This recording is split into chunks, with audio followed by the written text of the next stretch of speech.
Ninakusalimu kwa jina lipitalo majina yote. Hili sio jina la mtu awaye yote, bali ni jina la Bwana wetu Yesu Kristo. Ninakualika katika mfululizo wa masomo ya kesha la asubuhi kwa mwaka wa 2025. Huu ni mwezi wa Oktoba, tunapojifunza mada isemayo mwinue Yesu juu kama kichwa cha kanisa. Leo ni Oktoba 30. Tuombe. Mtakatifu, mtakatifu, mtakatifu, Baba yetu na Mungu wetu uliye mbinguni, jina lako takatifu litukuzwe sana. Watoto wako wa kiume na wa kike tumekuja miguuni pako tena asubuhi ya leo.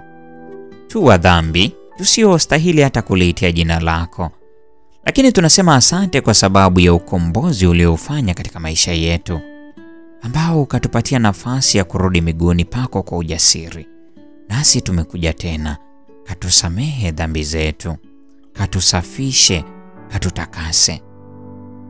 Leo tutajifunza mada nyingine nzuri ambayo itatusogeza katika uwepo wako. Tunapojifunza mada hii, Roho wako Mtakatifu akatusaidie kuyaelewa haya tujifunzayo, na tusiishie tu kuelewa, tukayaweke katika maisha yetu, tukayafanyie kazi, ili watu watakapotuona sisi wakakutukuze wewe, Mungu wa mbinguni. Siku hii ya leo ninamkabidhi kila mmoja aliyetenga muda wake kusikiliza mada hii, ukambariki. Bariki kazi za mikono yake, tembea naye katika kila hatua, mwekee ulinzi wako na ukamwepushe na yule mwovu. Zaidi sana tunaenda tukitumaini kwamba haya yote tuliyoyaomba utayatenda, si kama sisi tutakavyo, bali mapenzi yako yatimizwe. Ndilo ombi letu katika jina la Yesu. Amina. Uweza wa Mungu si nafsi yake. Timotheo wa pili sura ya kwanza aya 12 inasema, kwa maana namjua yeye niliyemwamini na kusadiki ya kwamba aweza kukilinda kile nilichokiweka amana kwake hata siku ile.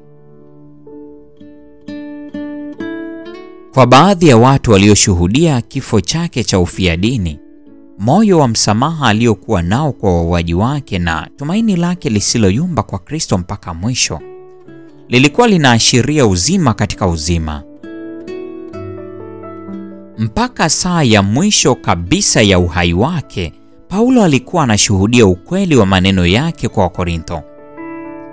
Kwa kuwa Mungu aliyesema nuru itang'aa toka gizani, ndiye aliyeng'aa mioyoni mwetu, atupe nuru ya elimu ya utukufu wa Mungu katika uso wa Yesu Kristo.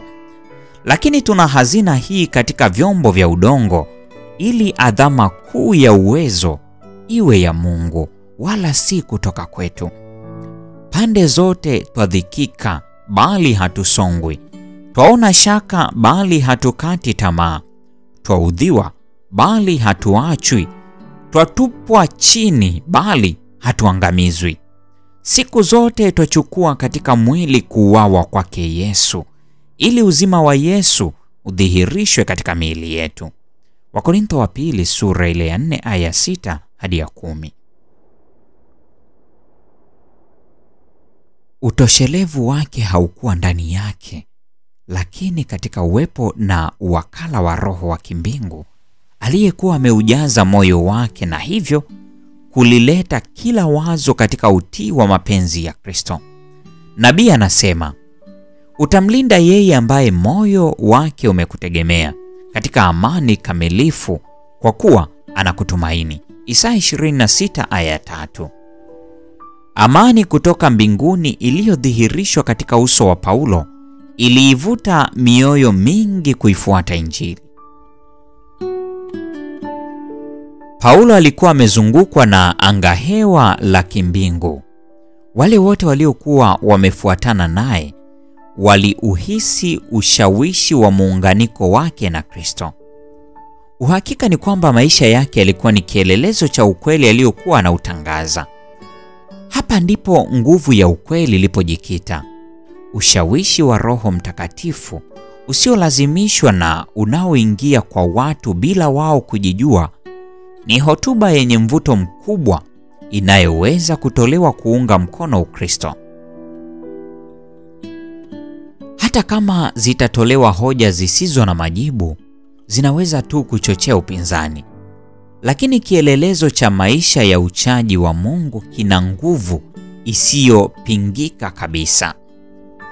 Wakristo wachache waliofuatana naye kwenda katika eneo la kunyongea, aliwahimiza kuimarisha na kutia shime kwa kuzirudia ahadi kwa wale watakaoteswa kwa ajili ya haki. Aliwahakikishia kwamba hakuna kitakachopungua katika yote aliyokuwa ameyasema Bwana kuhusiana na watoto wake waaminifu waliokuwa wanajaribiwa. Muda si mrefu usiku wa majaribu na mateso ungekoma, na halafu yangetokea mapambazuko ya asubuhi ya furaha yenye amani na siku kamilifu. Mtume alikuwa akitazama makubwa yaliyokuwa mbele, si kwa mashaka au hofu, lakini kwa tumaini lenye furaha na matarajio yenye shauku. Wakiwa wamekombolewa kwa kafara ya Kristo, wameoshwa dhambi zao katika damu yake na kuvikwa kwa haki yake ndani yake, Paulo anao ushuhuda kuwa moyo wake ni wa thamani mbele za Mwokozi. Matendo ya Mitume sehemu ya pili, ukurasa wa 184 hadi 187. Mpendwa mfuatiliaji wa mfululizo wa masomo haya ya Kesha la Asubuhi, leo ni Oktoba 30 ya mwaka wa 2025. Mada ikisema uweza wa Mungu si nafsi yake. Na kwa nukta hiyo ndio tunakuwa tumefikia tamati ya tafakari ya somo hili siku ya leo. Neema ya Bwana wetu Yesu Kristo, pendo la Mungu na ushirika wa Roho Mtakatifu dumu kwa pamoja nasi sasa na hata milele. Amina. Ikiwa